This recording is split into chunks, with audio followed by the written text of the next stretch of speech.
Katrín Jakobsdóttir forsætisráðherra. Katrín, hvað rétt því að þú tókst utanþingsráðherrann inn?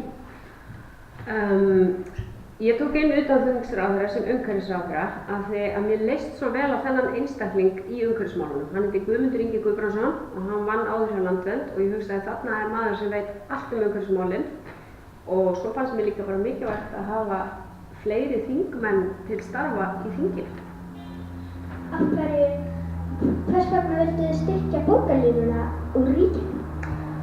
Af því að ríkið borgar ákveðnar stofnvegaframkvæmdir á höfuðborgarsvæðinu og borgarlínan er stofnframkvæmd að okkar viti og hún er til þess að efla almenningssamgöngur á höfuðborgarsvæðinu og ég held að það sé mjög mikilvægt til þess að til dæmis berjast gegn loftslagsbreytingum að efla almenningssamgöngur. Hver er reynsla þín af stjórnmálum? Hún er nú bara dálítið góð sko. Ég er náttúrulega búin að vera á Alþingi alveg síðan 2007 þannig að ég er búin að vera dálítið lengi í þessu en að vera í stjórnmálum þetta er bara mestu því eins og að fá nýja háskólagráðu. Man lærir svo margt nýtt sem maður hefði aldrei annars lært. Á ríkið næga peninga? Í ríkið á aldrei næga peninga segja sumir en efnahagsleg staða á Íslandi núna hún er mjög góð og hún er miklu betri en til dæmis hún var 2008 og 2009 þegar eftir hrun, þannig að það er margt mjög gott í efnahagsmálum á Íslandi í dag.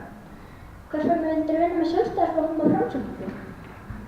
Það eru 8 flokkar sem komust á þing eftir síðustu kosningar og það var ansi flókið að mynda ríkisstjórn og við reyndum nú að mynda aðra ríkisstjórn fyrst, svo settust við 3 saman og við náðum bara góðum stjórnarsáttmála, þannig að við ákváðum að vinna saman.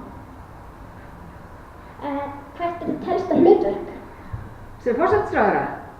Já, það er nú, mitt helsta hlutverk er bara að halda friðinn á milli ólíkra flokka og ólíks fólks í ríkisstjórninni og sjá til þess að allt gangi sem allra best. Varstu svekkt þegar það var útnefndur vinstristjórnar? Maður þýðir ekkert að vera svekktur í stjórnmálum. Ég er bara búin að læra það þýðir ekkert að vera með eftirsjá yfir hlutunum en maður ætlar að ná árangri þá þarf maður bara að vera tilbúin að taka áhættu að gera hlutina og það þýðir ekkert að sjá eftir því ef þeir takast ekki. Hefur samstarfið eitthvað versnað? Nei, það er nú mjög gott sko.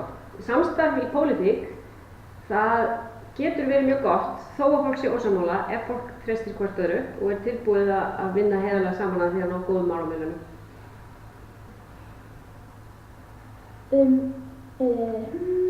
Hefur námið haft áhrif? Námið mitt?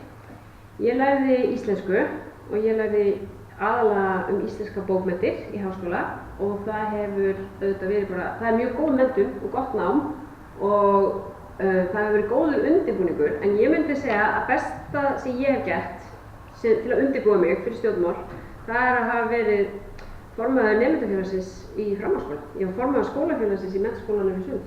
Það var mjög góður undirbúningur. En íslensk tunga? Ég hef svolítið áhyggjur í íslenskri tungu. Ég veit ekki með ykkur en það eru alltaf mörg börn allavega sem eru í því að spila mjög mikið á tölvuleikjum, til dæmis á ensku. Þannig að ég hef áhyggjur af því að börnin okkar fá ekki nægilegt efni á íslensku. Hvað er mannanafnanefnd? Já, hvað er með mannanafnanefnd? Ertu að spyrja hvort ég sé með á móti? Já, með á móti. Ok. Ég er af því að ég er íslenskufræðingur, þá er ég svolítið íhaldssöm þegar kemur að því hvernig við umgöngumst tungumálið og mér finnst það eigi að vera ákveðnar reglur mannanafn. Þannig að ég get ekki bara skýrt barnið mitt B52. Hvað með gamla fólki sem lofaði öllu góðu í byrjun þessara kosninga? Já, ertu vissum að ég hafi lofað öllu góðu? Eða lofuðu kannski allir öllu góðu? Já, ég lofaði því að hækka frítekjumark vegna atvinnutekna og við stóðum við það og ég lofaði því að lækka tannlæknakostnað aldraðra og það gerðist núna 1. september, þá var hann lækkaður mjög mikið. Þannig að við verðum bara að halda áfram að vinna í kjörtímabilinu því að bæta kjör eldri borgara. Er fólk á að óþarfa og dýr hlutur sem ríkið ekki vera að standa fyrir að heiðra fólk sem á ekkert endilega að fá með sérstöku verðlaun? Sko, nú sé ég ekki afhenda fálkaorðuna, kannski sem betur fer, heldur það forseti Íslands sem afhendi fálkaorðuna, þannig að ég hef ekkert með að gera hverju fá fálkaorðu. En mér finnst allt í lagi að hafa orðu, til dæmis ef fólk fremur einhverjar hetjudáðir eða vinnur sjálfboðastörf eða eitthvað slíkt sem þess virði að við viljum þakka fólki fyrir með svona samfélagslegri viðurkenningu. Eru of margar stofnanir undir ríkinu? Eru margar ríkisstofnanir. Þetta erfitt svar því allar þessar stofnanir hafa mikilvægu hlutverki að gegna. Við erum með marga framhaldsskóla og háskóla til dæmis, þannig að ég held að mestu skipta stofnanirnar vinni gagn, en ekki hvort þær eru of margar eða of fáar. En ég spyr hvers vegna þeir eru ólöglegir? Það góð spurning.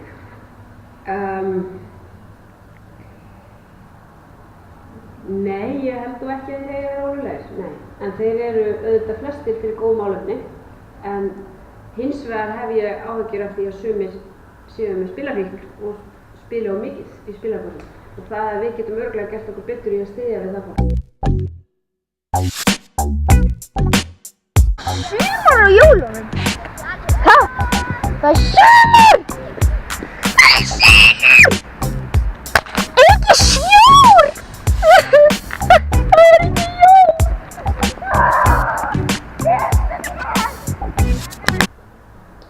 Já, þannig er það. Er laxeldi mikið á dagskránni hjá þér? Já, nú sjávarútvegsráðherrann. Ég var að tala við hann hérna áðan, meðal annars vegna þess að hann ætlar að leggja fram frumvarp lagaramma fyrir fiskeldi og það er mjög mikilvægt að við byggjum fiskeldi upp í sátt við umhverfið og náttúruna.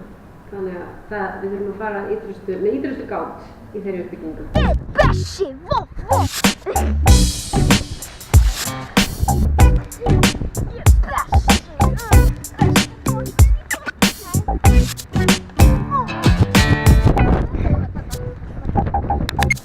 Hvernig verður það jafnréttismál undir sína ábyrgð?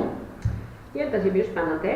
Ég hef mjög mikinn áhuga á jafnréttismálum og ástæða þess að ég ætla að leggja til að þau fari hérna undir forsætisráðuneytið er að þau eiga heima alls staðar. Það þurfa allir alltaf að vera hugsa jafnréttismál, hvort sem þeir eru í fjármálaráðuneytinu, sjávarútvegsráðuneytinu, menningarmálaráðuneytinu. Þess vegna finnst mér gott að þau heyri undir forsætisráðuneytið.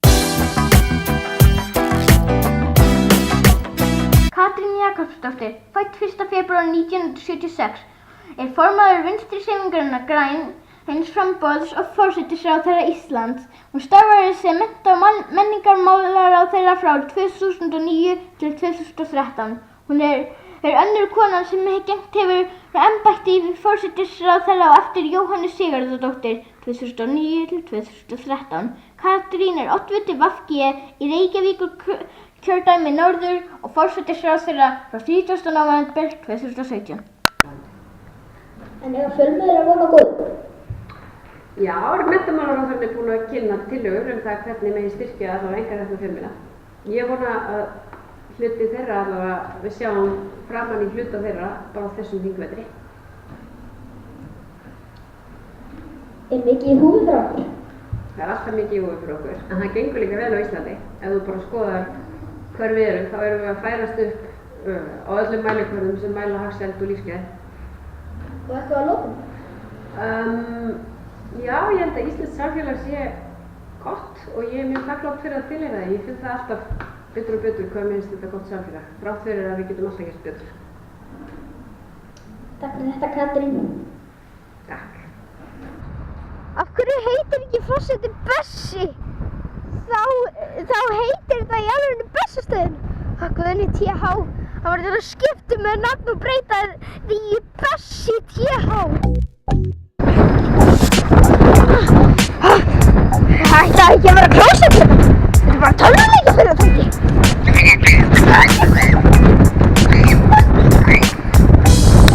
Í Bessastað.